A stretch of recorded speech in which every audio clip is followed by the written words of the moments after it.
ଆଉ ଗୋଟିଏ ଗୋଟିଏ କିଛି ନହେଲେ ବି 700ରୁ 800 ଅଳ୍ପ ତଳ ପଟେ ମାନେ ତ ଦେଖିପାରୁଥିବେ ସୁନ୍ଦର ଯେଉଁ ଚାଷ କରାଯାଇଛି ସେଇ ଚାଷର କିଛି ଅନୁଭୂତି ଅଲଗା ରହିଛି ଯେଉଁଟାକି ଏଇ ପାଖରେ କରଲା ଚାଷ କରାଯାଇଛି।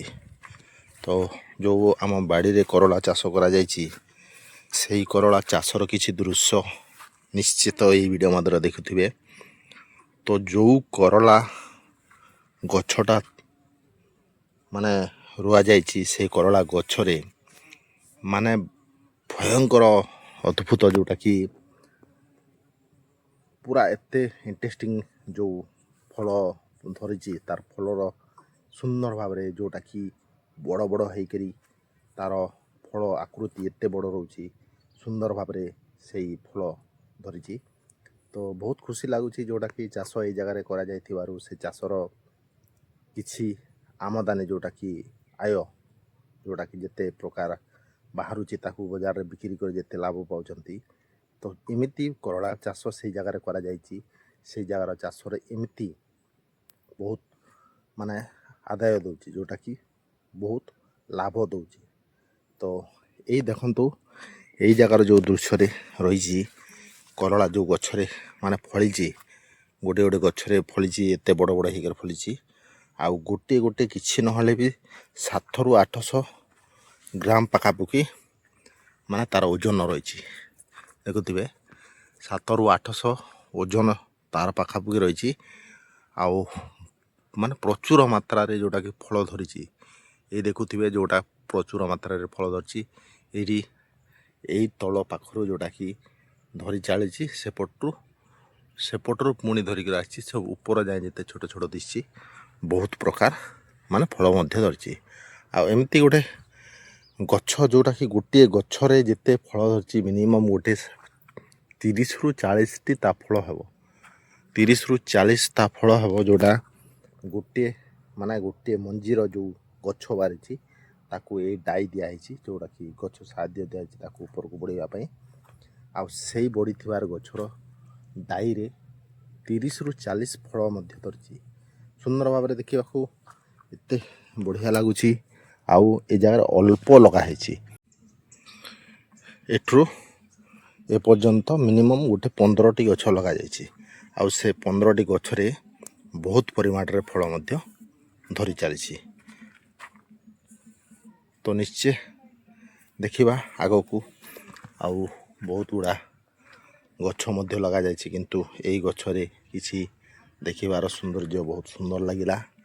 ଆଉ ବହୁତ ଅନୁଭୂତି ମଧ୍ୟ ହେଲା କି ଏଇ ଜାଗାର ଫଳ ଏମିତି ପ୍ରକାର ଫଳିଥିବା ଯୋଗୁଁ। ତ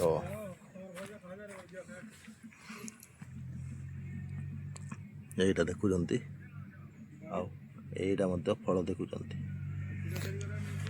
ତ ନିଶ୍ଚୟ ୟାର ଫଳର କିଛି ଦୃଶ୍ୟ ଚକିତ କରିବାକୁ ଚାହୁଁଛି ଯେଉଁଟା ବହୁତ ସୁନ୍ଦର ଭାବରେ ଫଳ ରହିଛି। ଆଉ ଦେଖୁଥିବେ ସେଇ ଗଛର ଯେତେ ଫଳ ଧରିଛି ସେ ଫଳର ତାର ଦୃଶ୍ୟ କେମିତି ରହିଛି।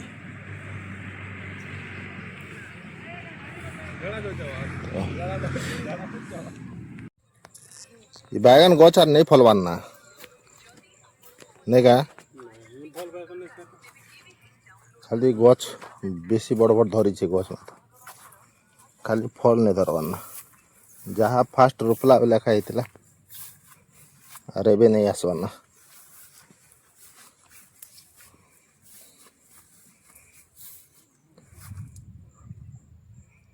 କିଛି ଆରି ନେ ଟଙ୍କାଟେ ବି ମୂଲ୍ୟ ନେବା କିଡ଼ା ତ ଖେଦୁଛେ ବେଶୀ ଫଳ ମାତା ଧରୁଛି ବହୁତ ସୁନ୍ଦର ସୁନ୍ଦର ନେ କିଡ଼ା ଖାଇଯାଉଛି। କୁନ୍ଦରୁ ବାହାରେ ପଡ଼ୁଛି ବହୁତ କୁନ୍ଦରୁ ସେପଟେ ଥିଲା ମୂଳା ମଧ୍ୟ କଢ଼ା ନା। ଆଉ ଏଠି ଯେଉଁଟାକି ମାଖନ ବୋଲି କୁହାଯାଇଛି ଯେଉଁ କୁମଡ଼ା କଲାହାଣ୍ଡି ଭାଷାରେ କୁମଡ଼ା କୁହାଯାଇଛି। ଆଉ ଏପଟେ ଜହ୍ନି ଯେଉଁଟାକି ଲମ୍ବା ଲମ୍ବା ଯେଉଁ ଜହ୍ନି ରହିଛି ସେ ଜହ୍ନିର ଫଳ ମଧ୍ୟ ବାହାରିଗଲାଣି। ଦେଖୁଥିବେ ଏଇ ଜହ୍ନି ଖାଇବାକୁ ବହୁତ ବହୁତ ଟେଷ୍ଟ ଲାଗେ। ଆଉ ଅଳ୍ପ ତଲପଟେ ମାନେ ରୋଗ ବ୍ୟାପି ଦେଲେଣି। ରୋଗ ଆଉ ଗଛ ମଧ୍ୟ ତାର ଆୟୁଷ ଯେଉଁଟାକି ବୁଢ଼ା ବୟସ ହେଇଗଲାଣି। ଆଉ ଏପଟେ ଫଳ କିଛି ଏଇ ଯେଉଁ ଫଳ ଯେଉଁ ରହୁଛି ସେ ଫଳରେ କିଡ଼ା ଯେଉଁ ବସା କରୁଛି ସେଇ କିଡ଼ା ରହିଲେ ବହୁତ ପନିପରିବା କ୍ଷତି ହେଇଥାଏ।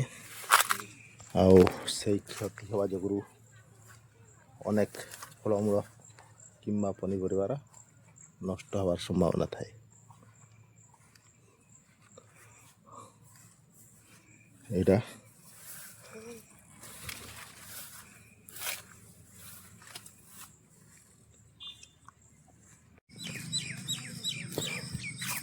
और 15 दिन गले धान पूरा उधरी दबाना नहीं क्या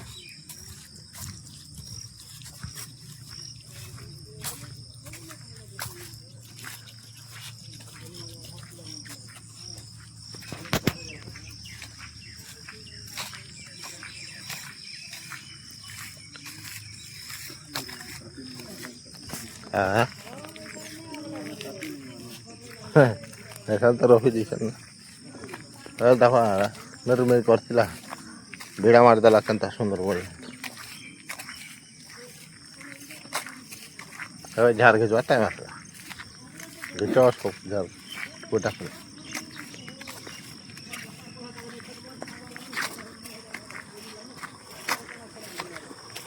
पेन माता बस्ता ने बने खतरा